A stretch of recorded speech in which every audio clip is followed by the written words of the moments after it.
గం గణపతయే నమః. శ్రీ గురుచరణ సరోజరజ నిజ మన ముకుర సుధారి వరుణౌ రఘువర విమలయ సజోదాయక ఫలచారి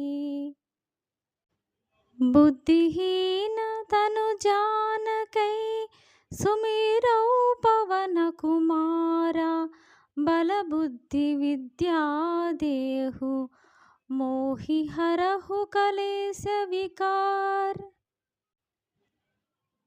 జయ హనుమాన్ జ్ఞాన గుణ సాగర జయ కపీసతిహు లోక ఉజాగర రామదూత తులిత బలధామ అంజని పుత్ర పవన సుతనామ మహావీర విక్రమ భజర